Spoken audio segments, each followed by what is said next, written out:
You're listening to Beyond the Measure, episode 36.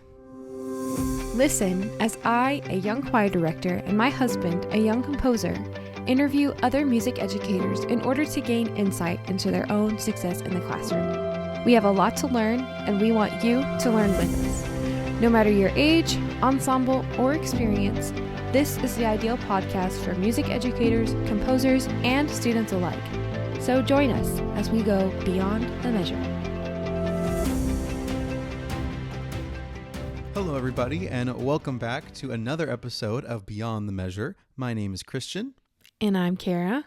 And if you've been listening to us consistently, you'll notice it has been a while since we came out with a new episode. It is mid to late May at the time of recording this intro. And for all you music educators listening, we know that the past few months have been the busiest time of the school year. Isn't that right, Kara? Yes. What all have you been doing the past few months? UIL was in March. Pops concert preparation. I had my Pops concert in May. Along with that, we have solo and ensemble contest, and now advanced choir auditions. It's just, and then also star testing along with all of that. And now tomorrow is the last day of school. Wow. So finally we made it. Yes. I feel just as relieved as Kara does, and I'm not even in the job. I just feel so much more relaxed knowing that she is through everything. And so I'm really excited for you to be just chilling out at home for a while. It'll be nice. Yeah, me too. Just playing Legend of Zelda. Oh, yeah. Well, before we won't babble too long, but before we introduce our guest, I did want to talk a little bit about a couple changes we're going to be doing with the podcast. It's been a really, really fun journey so far. It's been, I guess it's been 2 years. It's been 2 years since we started the podcast, and it has been so fun and quite a journey in doing that. And so we've learned a lot about what all goes into making a podcast and how time consuming it can be, especially if you're wanting to make a really high quality podcast. And so I've thought a lot about kind of what all has gone into this and how time consuming it can be to, schedule the guests and do the interviews and edit the recordings and then make the show notes and then upload it and promote it and all that stuff. It takes a long time, especially during the school year. It can be hard to have time to do all that, which is, something we just ran into the past couple months. And plus it's hard to schedule guests that are music educators in the middle of the school year, which is when they're the busiest. So something we decided that we're going to do a little bit differently going forward is we are going to pre-record all of our interviews for future episodes all throughout the summer.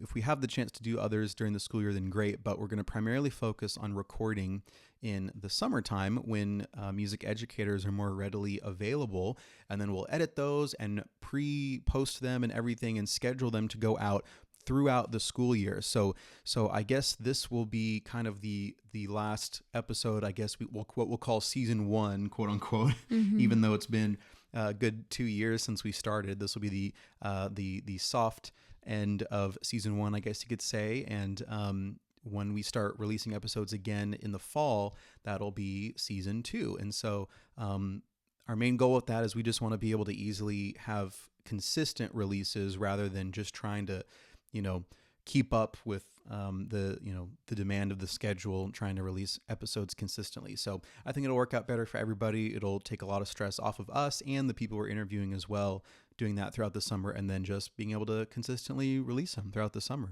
Without further ado, we will introduce our final podcast guest of season 1. She did not know she would be considered the final one because we didn't know either at the time that we interviewed her. So I'll go ahead and say right now that our guest goes by Tanya. Her full name is in the title of the episode, but I am not good at pronouncing names, and I did not want to risk completely mispronouncing it. So just throwing that out there, she is aware of that. But Kara, do you want to read her bio? Sure. Tanya, a double bassist from Thailand, is a conductor focused on inspiring and educating young musicians. Tanya currently teaches at Nyack Public Schools. She is the music director of the New York Youth Symphony's Crescendo Orchestra and conductor of the Manhattan School of Music Pre-College Symphony Orchestra. Her higher education positions include Teachers College, Columbia University, William Patterson University, and the College of New Jersey. She is a co-founder of the nonprofit Girls Who Conduct. She also earned her undergraduate degree from the Eastman School of Music. She earned her Master's of Arts and Master of Education degrees from Teachers College, Columbia University. Currently, she's a doctoral candidate at Teachers College, Columbia University, where her research interests include first-generation college students in music conservatories. Recently, she was awarded the Eastman Centennial Award and Early Career Award by Teachers College, Columbia University. As she continues on her journey in music education alongside her students, she will always base her decisions and teachings on the belief that the symphony is for everyone. Yeah, this conversation was a really, really nice one, especially from the perspective of understanding of how honesty plays a role in the classroom. And that may sound really, really broad, but I think honesty and being completely genuine and vulnerable with your students was probably the biggest themes that came out of this discussion, because at the end of the day, your students need to trust you in order to really respond to you as a teacher. And the only way for them to trust you is if you show who you really are, in the best ways and at the appropriate times, of course, in the right scenarios. And so we talk a lot about how that plays a role.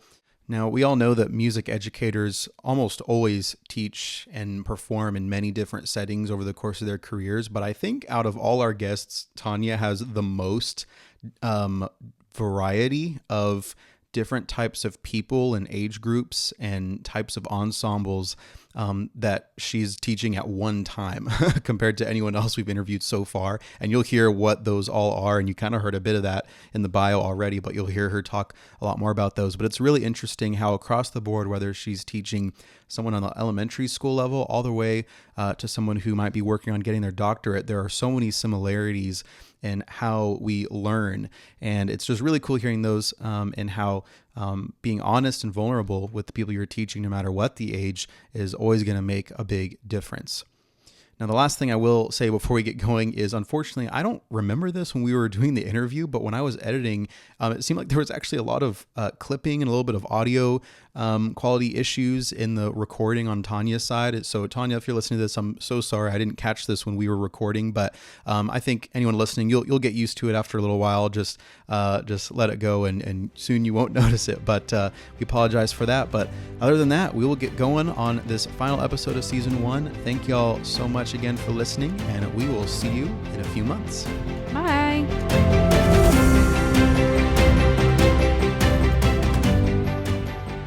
Tanya, thank you so much for being on the podcast with us today. We really appreciate it.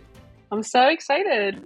Yeah, this will be great. And I always like to talk about how we, find the guests on our show. And you were actually recommended to us from Andrew Kim, who we actually just had on our previous episode that was released. And we had a great conversation with him, talked a lot about conducting and working at the New York Youth Symphony. And you work at the New York Youth Symphony as well. Is that correct? As well, that is correct. So Andrew, he does the flagship orchestra, and I'm the music director for Crescendo Orchestra. Okay, cool. And so I guess my first question is a little bit more about the New York Youth Symphony. How many different orchestras do y'all have there, and what's the difference between those?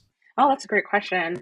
I've been with the New York Youth Symphony. This is my third year with the organization. It has been an incredible journey, learning from absolutely everyone. Of course, this past year we did win the Grammy, the ever elusive Grammy, and it was such an honor. So New York Youth Symphony for many years had only one orchestra, but Crescendo is the younger orchestra, and at this current time it is strings only, but we're hoping to expand it. And I think the name is a little bit deceiving, a little bit misleading, because even though we say we're the New York Youth Symphony, we actually have a lot of branches in the organization, including chamber music, composition, conducting, music theater. So there's just many different programs under the branch. And is y'all's symphony, does it primarily consist of students that are from the New York area, or do you get students from lots of different places that come to New York to be in that? Yeah, that's a great question. So, for the flagship orchestra, which is what Andrew runs now, it has been a long time where students can come from anywhere. And I think at one point there was a student like coming all the way from Pennsylvania to be part of that every single Sunday. Crescendo Orchestra is aimed to be for New York City residents only. So students who are in the New York City public schools and private schools, we are hoping to serve them. Cool. That's great. That's a great system you got set up for that. I mean, we're here in Abilene, Texas, and we have some orchestra programs here, but Abilene as a whole, I'd imagine, is a little bit smaller than New York. So I imagine y'all I imagine y'all get quite a bit of competition for students to be in that. But that's such a cool opportunity that they have. Could you kind of start, as we get into this, kind of just tell us how you got to where you are today, and how you got into music and what that journey has looked like for you. We always love having our guests share their stories because it's always so cool to see how different each of them are and all the different kinds of backgrounds that people come from. So yeah, what did that look like for you? Absolutely. Well, I want to first say that my journey in teaching actually started in Texas. Shout out to Klein, Texas. It was a great time, but I had to leave. But so I've always been in love with music education and music. I grew up in Thailand for 10 years, and then my father was like, "Hey, we need to get you an education. We're moving." You know, I grew up in Thailand on a fruit farm. So after we had moved, I remember they did like a little show on all the different instruments, and they were like, "You can choose any instrument." And I was like, "Really? That's so weird. Like that's not a thing in Thailand, right? Is that only like the richest of the rich really gets an opportunity to play, especially classical instruments." So I was super excited. And my mom, of course, was like, "You're going to play violin or flute." And I was like, "Okay, I'll take anything at this point," right? Um, so I ended up, learning the violin for many years until in high school when my teacher was like, "Hey, we need a bassist. Anybody wants to do it?" And I was like, "Sure, why not?" Because I just love adventures and that thing looks cool. So I ended up, practicing really, really hard. And I ended up going to the Eastman School of Music for music education. There, I got to play incredible music, and I just kept falling in love with it further and further. And it was just such an incredible gift to be able to play music with people who really, really care about it as much as I did. What ended up happening was I ended up going to Texas to teach for 2 years. And since then, I've been teaching in public school. Um, Currently, I teach at Nyack High School. I'm the orchestra teacher there. I also teach music tech. It's a good time. I'm also the conductor at the Manhattan School of Music Pre-College Symphony Orchestra, and I'm the music director, as talked about, with the New York Youth Symphony's Crescendo Orchestra. In my other work, I also teach in higher ed. So I teach at Teachers College, Columbia University, William Patterson University, as well as the College of New Jersey. And in my free time, I'm the co-founder of the nonprofit Girls Conduct. So I feel that a lot of my work really lives in mentoring, teaching others, and I am really, really dedicated to teacher education and being able to kind of think about the ripple effect that each of our work can have on not just our generation, but the future generations and those to come. I can't believe you even have free time with all stuff, but you fit right into that perfect music teacher mold. I don't know about perfect. I mean, I feel like I worked hard, but it's funny because the more that I learn, the more I'm like, wow, I have to work on that. Yeah, you know? yeah. So And you fired off a bunch of different places that you're working at and teaching, and so forgive me for not remembering all of them, but it sounded like there's kind of a wide variety of settings and skill levels within that. I mean, what all does that? What kind of range are you teaching through all that? yeah, that's a great question. So of course in public school, and I really believe this, is that public school is the forefront of music education. I really believe that wholeheartedly that, you know, I work at Manhattan School of Music, pre-college, as well as the New York Youth Symphony's Crescendo Orchestra. In those places, like, I know, like, oh, the reason why these kids are here is because they're in their public school orchestras, right? And how elementary school teachers, middle school teachers built them to love it as much as they do, and that they're willing to sacrifice their Saturdays and Sundays to be part of something that they don't have to be part of. And I think that's the magic of it all, is that I really believe that, you know, in the little realm of education, I really believe that public school is the forefront of it. So that range, I suppose, I teach high school, so grades 9 through 12, of course. Crescendo Orchestra does ages 10 to 18. Manhattan School of Music pre-college does. I work with the biggest kids I have there is the first grade, actually. And yeah, they can't sit in the chair just right. So, you know, on the edge of the chair, you know, their feet little dangling. It's so cute. And of course, like in higher ed, I work with students that are in undergrad up until their doctorate. So, you know, in these different spaces, I really recognize that people have passion in different ways, you know, and it changes as people's lives change, as they age and as they experience more things. So that's, you know, it really informs me though. Like, for example, I was talking to a student the other day, and she was like, you know, I really wish I did this, this, and this when I was in elementary school. And so I go back to the elementary school kids. I'm like, you guys, like, if you know your future self would say this to you, like, this is what it is. You have to do this and try new things. So I feel like a lot of people are kind of overwhelmed when I say all the things that I do, but actually it informs me quite quickly how to do the other job better. And I think that's the magic of it, is that I feel like teaching, even the way that we're taught, right? Like, we're taught like, oh, you're a middle school teacher. Oh, you're this teacher. And it's like these weird age thing. But I really believe that, like, you know, from what I do, I feel like I'm teaching the human first. So because of that, like, at any point you can learn something from, you know, the most humble kindergarten student all the way to an older student. There's just so much learning to be done and wisdom to be, you know, sought after in any context.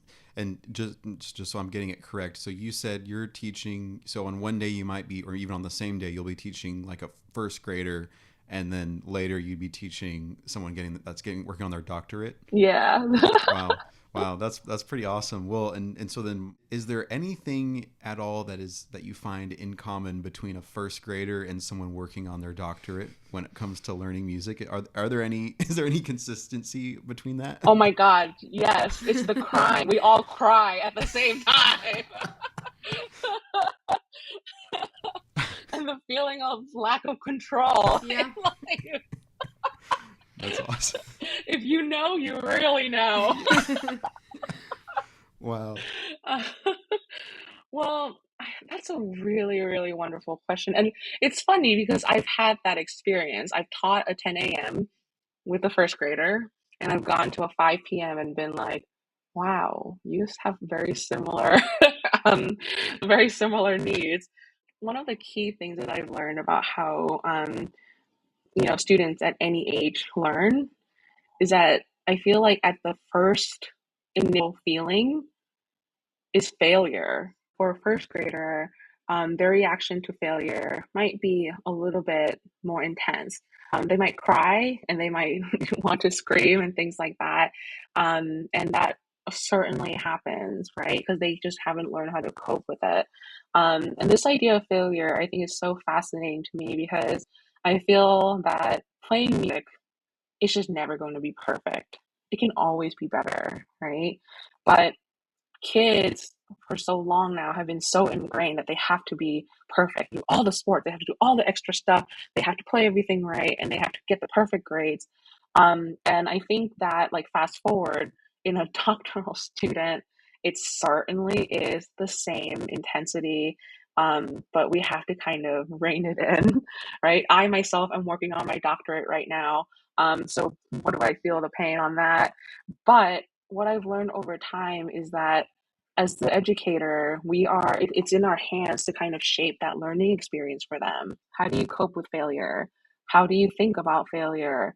And really, what I've learned is that the word failure is so impactful and so important. It's okay to say that you failed. And I understand that some language might say, like, oh, it's a learning opportunity. And I think that's certainly true. But I think there is like deep beauty in truly understanding that, yeah, I sucked at that. I'm going to get up and I'm going to do it again. And I think that's okay. I feel like, and I'm very honest with students on either side of the age range, is that people, humans, and especially kids are so resilient that the only way to really teach them is to be honest with them and say, all right, let's try this again and let's do it better. And I think that's really the most incredible thing about teaching music, is that I get to see kids really, really try. I mean, I'll say, I mean, I'm not a music teacher. Like, I do not do what you do, Kara, and what what you do, Tanya, every day. You know, going in and you know, and teaching these students. But I'll say, I feel like that's something that I would honestly kind of struggle with from the teaching side, just because I'm the kind of person, whether it's you know a child or you know an adult, it's like I don't want to make you feel bad, and so that makes me like you know like resistant to even wanting to give any sort of I guess I don't know if negative is the best word, but yeah, criticism in that kind of way. But Nice, I have to Kara. remind myself, yeah. You know, she knows. It's like I have to remind myself, like, if I truly care about this person, then I need to be able to provide that, and you know, in the right context and right time, of course. Because I mean, it's really not loving to withhold you know any sort of criticism you know in that kind of way. Absolutely. And I think that's a difficult line that teachers face today, right? We are under such immense pressure, especially with like videos and recording and things like that, that we have to watch our words carefully. I mean, outside of being like worried, I think my worries come from very deep within myself of how is my language helping or hurting another child, you know? I remember when I was in my undergrad, I had a friend named James, and you know he's awesome. He two doctors from Eastman actually, Dr. James Sullivan, he calls himself. Um, he's an incredible TA. He took over our bass professor when he went on a sabbatical, and he's the TA for theory, is what he was most known for. And I remember I was student teaching at the time. I was so worried. I was like, oh my gosh, I don't know if I'm doing the right thing. I don't know if I'm saying the right thing. So we were eating dinner and a lot of ice cream. I was, and I asked James, how do you know that you're helping someone when you're teaching, and how do you know that you're hurting someone? And I told him, I'm really worried about hurting kids by accident. And he said, you know, these kids don't know any better, and they don't know more than what you have learned. You are working hard, you are trying, do your best, but know that you cannot hurt somebody. If you do it with love, it's going to be okay.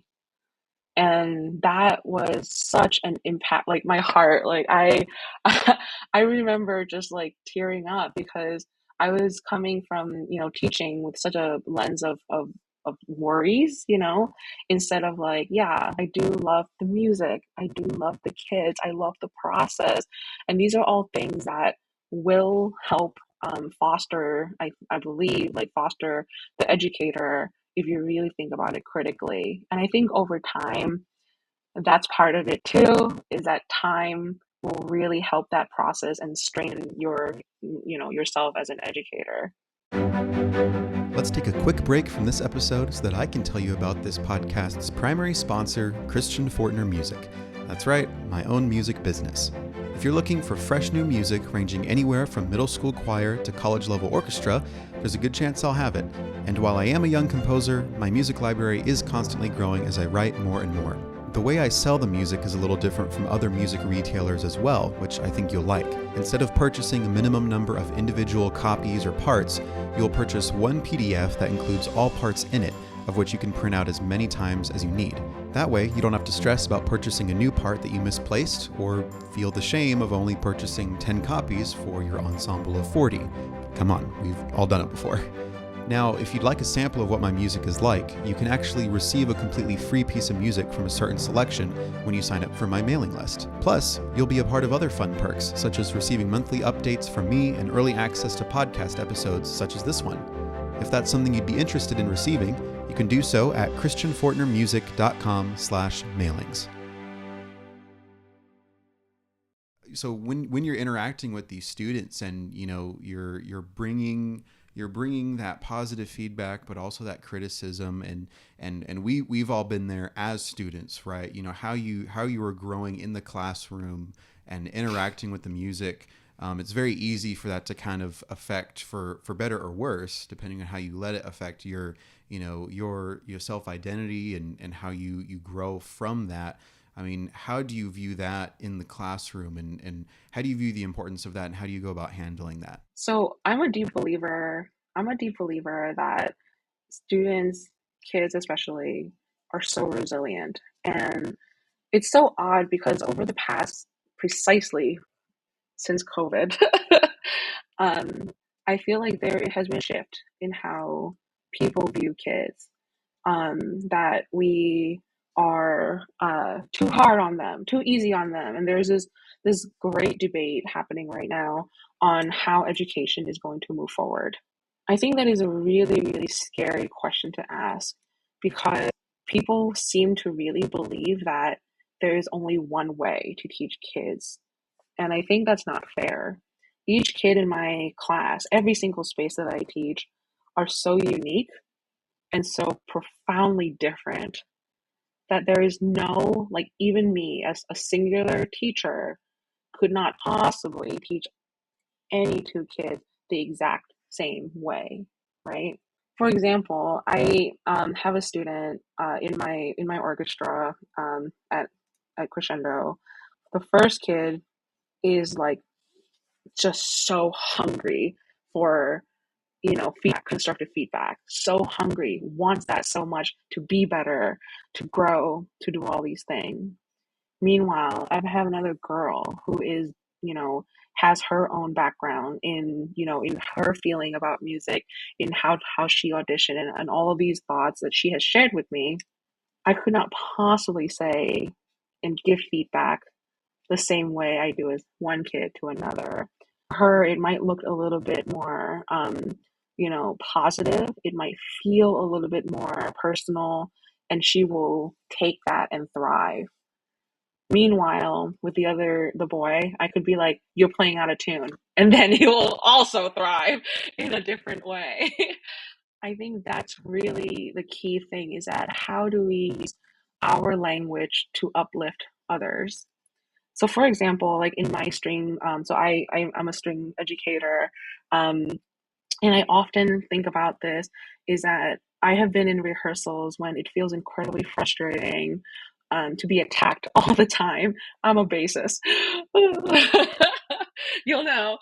And for example, when I want the kids to really listen to the viola, let's say, this has been a long time that I've kind of felt this process kind of shift in my own language, is that I used to go like, wait, you have to play less because, this is happening. The violas have this, you need to play less, you must play less. And this is like this kind of like direct demanding statements, right? Versus, everybody, can we let the violas be heard? Is such a different feeling, and it evokes such a different process. And I think I I remember the first time that I thought of that, and I just remember like seeing all the shoulders on the kids just go, like it's just it's just a different feeling. And the violas will then play with a little bit less pressing sound too, because it's more about like opening up and being heard rather than play louder, right? Although there's a time and space for that as well. Um, and another example might be like, for young kids especially. So I, I think about that first grader that I've talked about very often, because when I say more bow, for her more bow, it literally looks like this, right? And those of you like listeners, you know exactly how big my hand gestures are right now. Um, it's so small, and for her, like for me, it just doesn't. I'm like, why are you not using it for her? It's the entire world. It feels like the entire world, right? So instead of saying like more bow, I say, hey, can you just claim your space a little bit more? Can you just open up? And I think that's such a different feeling, right? Than like a technique language. And really, what inspired me to kind of think deep about my language is my work with El Sistema program. I remember watching a documentary on the El Sistema program, and the man who runs the program was saying like, we don't really worry so much about the technique and things like that. We give them the tools to be successful, but we want them just to feel how it feels and how the instrument feels on their body. I got a chance to kind of see how that lives in the U.S. and so I was working for the New Jersey Symphony Orchestra, and they have an El Sistema program there. And my mentor, Mickey Hatcher, is a wonderful educator, and I love her to bits because this is one of the most key things that I have ever learned from her. She's a wonderful, very well celebrated instrumentalist that graduated from Manhattan School of Music, and it was just the thing that I really admire about her the most is that while she is one of the best violists ever, she teaches from the heart. And where that came from when I got to see that in action was she was talking to a kid that I was teaching at, and she goes, "Hey, your teacher told me that you did an awesome job playing, a piece." And the kid was just like, whatever. Like she just rolled her eyes and shrugged, a la like, a little kid. And she goes, wait, isn't that so cool that your teacher took the time out of her day to come tell me that you are doing an awesome job? And I just remember the kid like being so loved and so mesmerized by that. And it just made me think about like all the empty feedback that I have personally given, like good job, nice job, blah blah blah blah. And it's like those words can be so powerful, but you just have to strengthen and sharpen the lens for the kids, right? Um, and whilst like I'm still on my journey on how to figure out how to do that effectively, and I think the key thing is consistently, again, coming back to that idea of failure, it happens ever occasionally, and that's okay. And I'm, still trying each day to do better and be better for the kids. A lot of what you're saying, the way I kind of see that is, I mean, from what you're saying and what you've seen, and even what you said from what you've done in the past, and I think from what we've all seen, is at the end of the day, I mean, vast majority of music teachers have the same intention of encouraging students and bringing that sort of feedback and helping them grow, but intention doesn't always work on its, in fact very rarely works on its own, because there also needs to be presentation, right? Like you need to have the Right. intention plus the right presentation. And because a lot of times it's almost not so much about what you say, but how you say it, right? Yeah, And exactly. like kind of what you were saying earlier, there's different ways of saying things. And this is a much smaller example, but I think still very powerful, that me and Carol learned when we were, going to school at Hardin Simmons. And one of our conductors, one of our choir directors, he always made a point of saying, whenever he was wanting us to make a change, like in how we were singing the music, he wouldn't say, all right, can I have y'all do this? He would say, Can we? Yes, can we do this? So really putting Yeah, himself like with us, and it's all of us. Or can we have the tenors, bring out, whatever. So it's still including everybody in that same setting, and very little change in language. And yet I feel like in the long run, that makes a big difference in how you perceive yourself and the whole ensemble. absolutely. I really like what you said about, you know, can you fill the space or just like fill up the space? And I'm going to be transparent and say that my non varsity girls today, they've been struggling all week with just not singing, like pretty much at all. Or just they sound like mice, like they're just Mm. that quiet. And usually at the beginning of the year, it's a trust thing. They don't trust me just yet because, singing is a very vulnerable thing. But I mean, we've built Hmm. that trust, and right now it's just a battle of motivation. And I keep telling them to just sing out. You're singing too quietly. So I'm going to use that phrase tomorrow and see what happens. Yeah, absolutely. I think like I think kids know when they're not doing their best, you know. But I wonder like what is the thing that will kind of be the light for them, you know? Do you find that whenever it comes to, and I know language is just like one example of how that, you put that into practice, but when it comes to kind of changing your approach in that kind of way, do you feel that's more, I mean, I know it's really both, but do you feel like it leans more towards the individual, like on an individual basis, like you talking to specific students individually, or do you feel like it's more of just kind of the whole group, like as a whole, when you're interacting with everybody? Or, I mean, I'm sure there's examples for both, but I mean, I guess my question is, how does that kind of differ when that's the case? Ooh, I like that question. if there's a difference.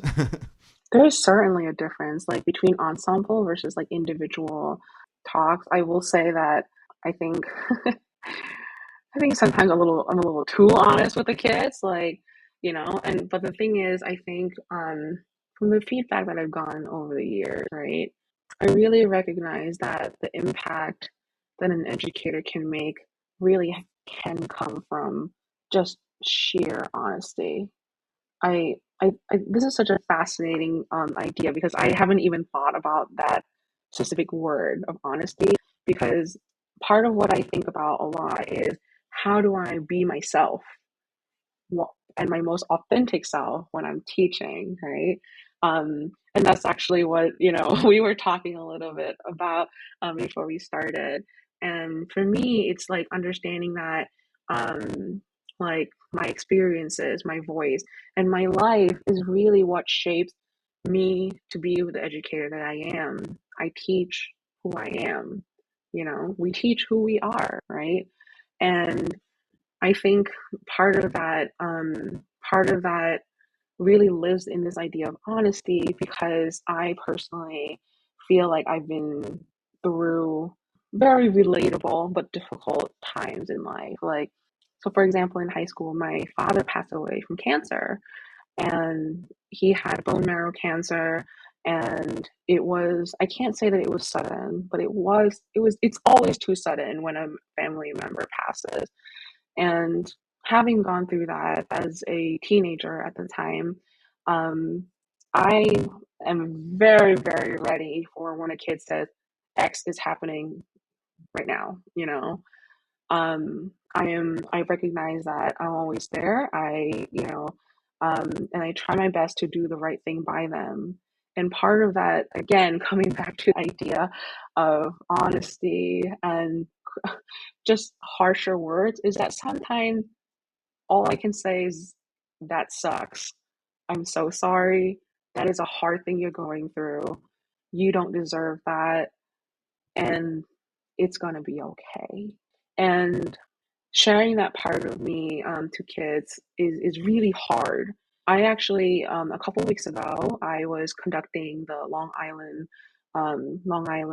All County Nassau, and I actually told this story to the kids that I lost my father when I was a sophomore in high school, and music is what got me through it.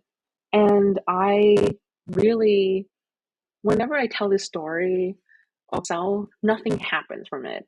People go, oh, and then we move on. That's how it is. And that's totally okay.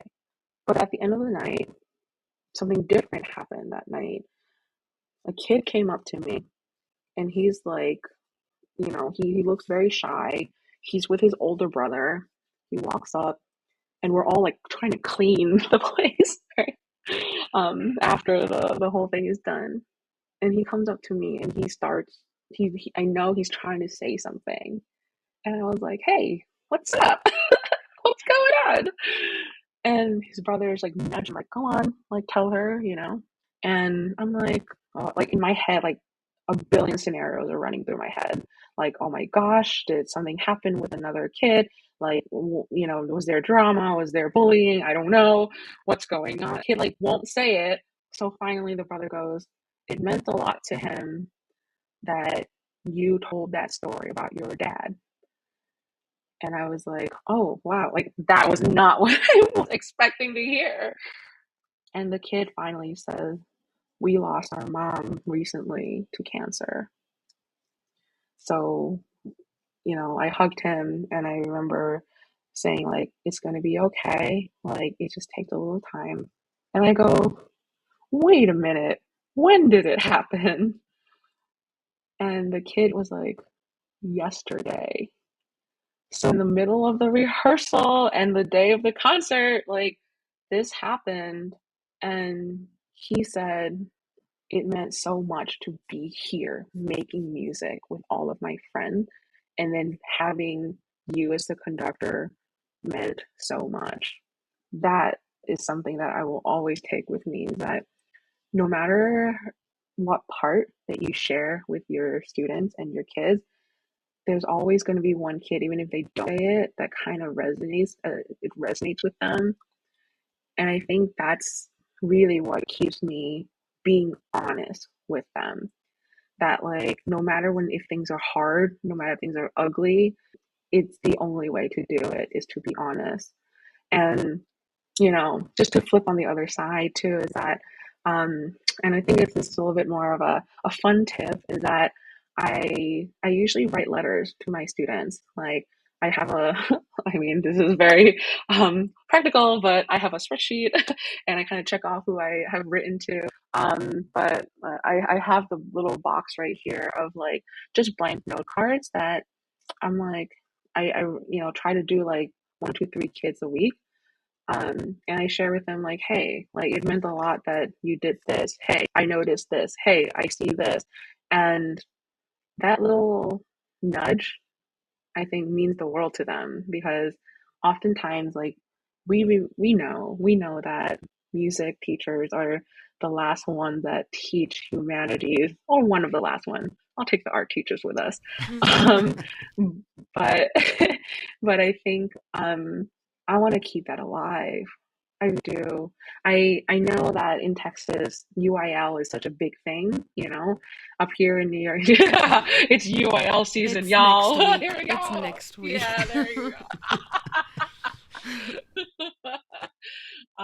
So the pressure, but all of that music, kind of competition and rigor and all these things lives in this very specific place in my head. But really the thing that I think speaks the loudest is the stuff from my heart. And I really believe that it comes from like these little gestures that you can do for kids, including how you talk to them, including how you use your language, including what you do for them. And I think in that sense, like I I often like say this to myself, is like, hey, Tanya, you have to communicate clearer, you have to communicate better, and you have to communicate often. Sometimes, especially as music educators, sometimes we're in like a school building alone. There's no other music teachers in the building. That does happen. Um, it gets so isolating. It's incredibly isolating. And the thing that's really hopeful about that is that you have, number one, an immense community like out there. You just have to reach out for it in various ways.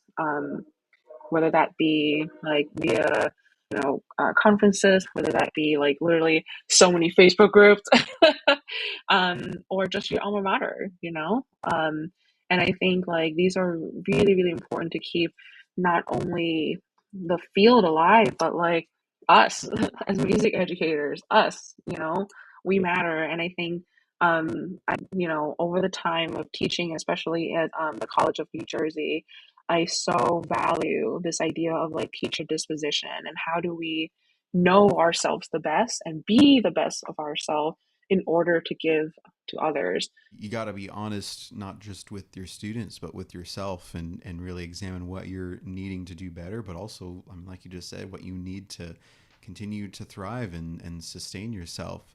I think something that kind of comes to mind, and that the way I have always just kind of, seen it is like, in being honest with your students, I mean, that's really going to make them feel really vulnerable.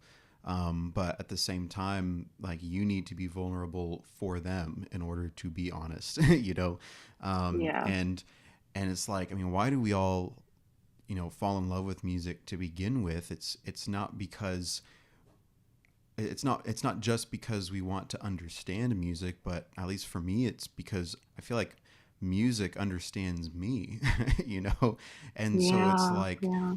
I feel as a music teacher, you are the physical embodiment of what music is to somebody, and so like you really need to put in that care of understanding the students, just like you want them to be understood by the music itself. Especially, I mean, I think back to, when I was, all my different choral experiences, and the identity of the music and how I perceive that is so closely tied to how I perceived the teacher and the conductor. Those are just so closely integrated, and I mean, that could be good or bad, right, depending on the scenario. But there's just a lot of significance in that, I feel like. Yeah. This idea of identity, I have been to this actually this very day. I am still struggling with that. I, now that you've heard a little bit about what I do, the other day somebody was like, "Oh, like you as the conductor, blah blah," and I'm like, "What are you talking about? I'm not a conductor. Like I'm a music educator that happens to conduct." Like, and and as it was coming out of my mouth, I wholeheartedly believed it. I was being like funny, but then I was like, oh my gosh, I have like immense imposter syndrome. Here we go, because I do conduct a lot. I really do. But I never got that conducting degree. I never did that. And in the perfect life, I would have all the time in the world, to go back to school and not work. But um that's that's what it is, and we all choose the path that we think is the best for us at the time. But I have no regrets. Like at this point in time, I feel like my impact still can be great if I just keep working at it, but it doesn't have to be the way that, especially the structure and the systemic structure of music education, specifically in conducting. So I struggle with that so much because I keep looking back in the rear view mirror and asking myself what could have been, right? And isn't that a scary place to be? It's hard to head in the right direction if you're not looking forward. Exactly. And that's exactly right. And I think that's where I'm at. I There is no way to go but forward. You kind of have to choose and prioritize um, what is the most important, right? For me at this moment in time, I think often about I do all of these jobs, right? But I feel like I've really found my passion, but my job doesn't really define that passion. But the work that I do in these different spaces is really what's going to go far. It's really what matters. So, for example, at Crescendo Orchestra, um, I have set up like a mentorship program, and whilst like Girls Who Conduct, we do multiple mentorship program. I have learned a lot about mentorship over the past couple of years, and I was like, you know what? Let me try something different, where it's not like there's different types of styles of mentorship and things like that. Let me try this in a totally different way. Okay, so what I'm doing is that I'm pairing some very specific student to another student, an older to a younger, and then kind of figuring out who they are as well in this context, what their needs are. And I think this has been such a learning experience for me and the kids. So, for example, I have a student who is um, a, a Venezuelan refugee, and he is at this moment in time looking to go into composition in college. And I was like, okay, well, this kid doesn't speak English. He is trying to figure this out. Who can I pair him up so that they both can really actually just learn from each other? And I'm so happy to report that through the different kind of reflections that I kind of try to gather from them, they're both learning from each other. And I think that's so cool. I like, what more can you ask for from that? And I am incredibly proud to say that this particular student has gotten into quite a few places. He hasn't decided yet where he's going to go, depending on financial aid. But that, again, is yet another thing that I feel like oftentimes people will take that for granted because, in order to fill out the FAFSA, you have to have a social security, or all these documentation.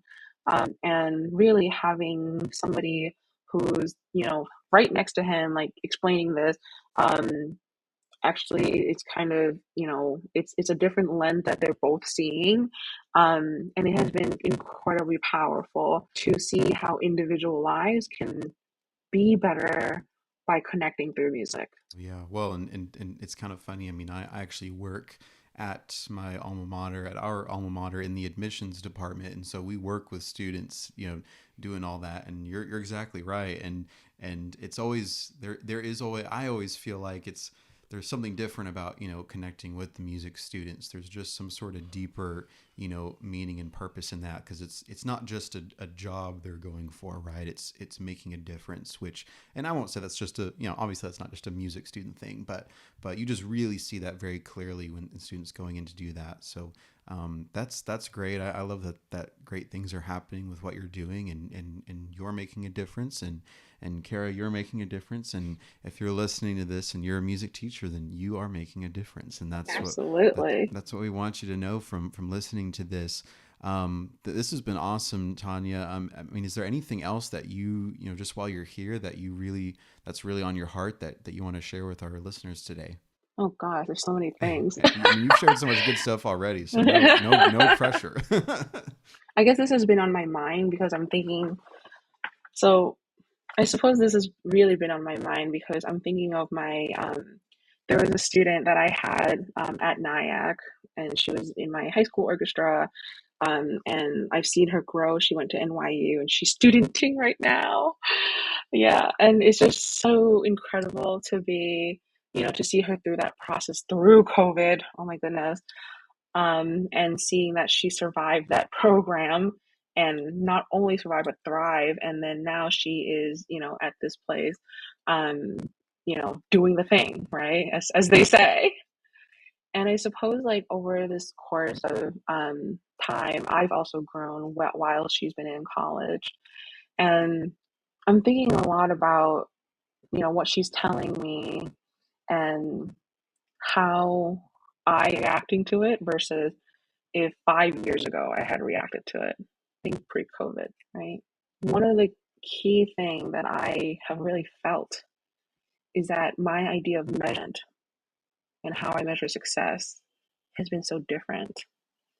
And I think for a long time after teaching in Texas specifically, um, UIL was king. You know what I mean?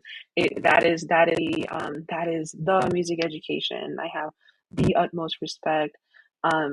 But now I feel like I've helped those kids to those standards up here in the north, along with also my own ideals and my own value. I have been very curious how that has sharpened over time, and I'm curious to see how it's going to change over time. Because I imagine that 40-year-old Tanya is going to be very different than now. Um, and I think that's super exciting. So I suppose on that end, like I would urge all music educators to really consider the past and think about the future, but focus on the present.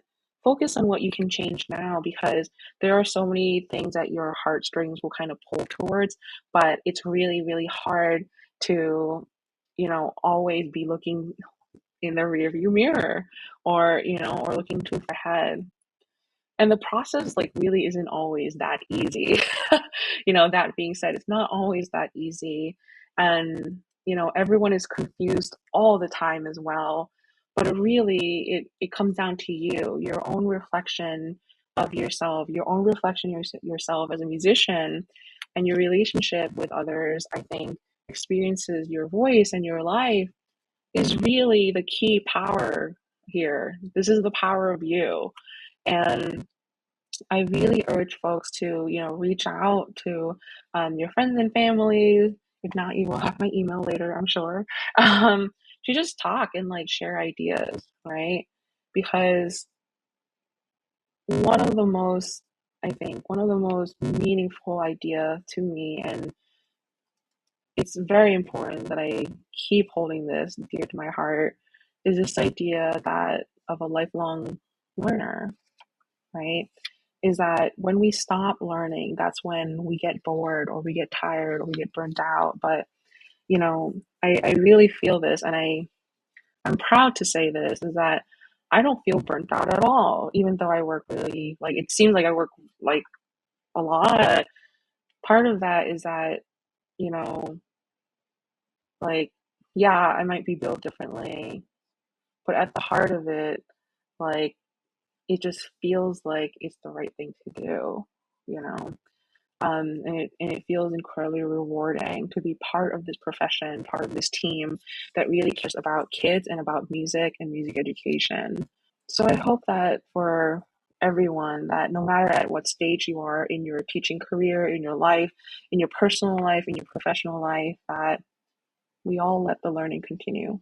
Beautifully said. Beautifully said.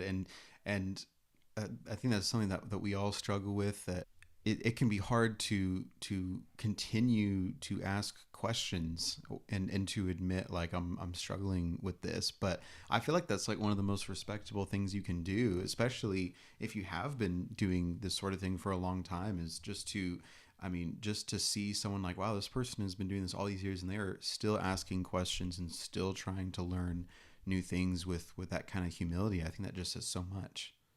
Yeah, absolutely. And I think for the kids too, I think they like seeing that, you know.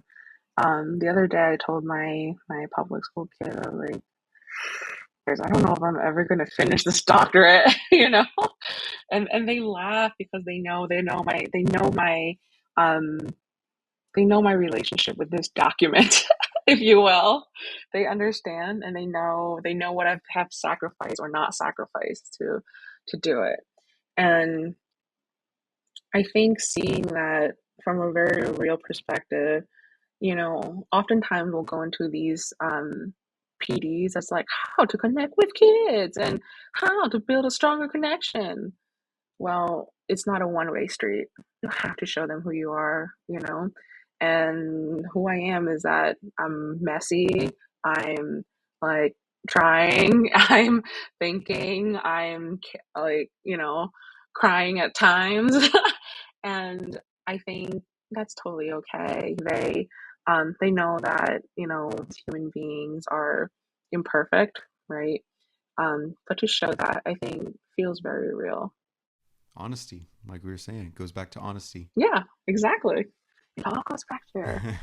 Wow, I was not expecting to talk about that. That was so fascinating. Yeah, hey, that's the beauty of these kinds of discussions. That's great.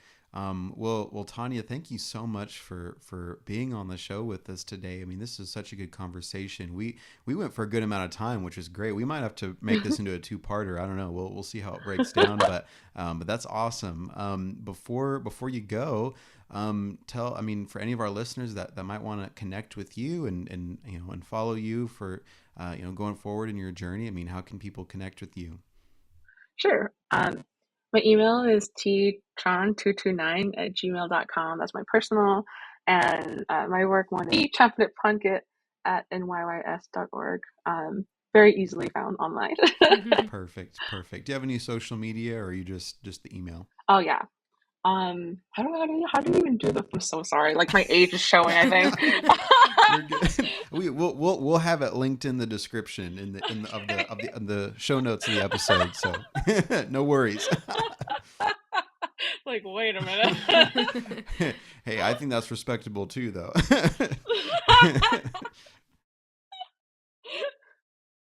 I'm only 31. I just feel like, I don't know. Hey, you're good. We're almost there. We're in a few years. Yeah. So no worries. Yeah. Don't cut that part out. That's great. Don't do me dirty like that. There was an episode we did a while back with one of our friends, and she said something funny, and she was like, "No, cut that out," and we just left it in, and it was really funny. But we won't. Yeah, we won't do that with you. We promise. Oh, that's too good. No, it's totally okay if you did. Actually, I would think it's hilarious. Like, everyone knows my age. Right. Like, they know. Hey, it's out there. You're right along with the thing. You're still being honest. Exactly. We got to leave it in now. Just, you got to be honest. That's great. Oh, that's too good. That's cool. Well, awesome. Well, thank you so much. Yeah, we'll have to have you on again sometime. This has been great. Thank you so much, Tanya. Thank you so much. Oh my gosh. Thank you. Have a great night. Thank you, you too. Thank you so much for listening to this week's episode of Beyond the Measure, a podcast for music educators. We hope you learned something that will help you stress less about how to teach so that you can focus more on who you're teaching. If you enjoyed the episode, please leave us a rating and review, subscribe, and share this podcast with other music educators. See you in the next one.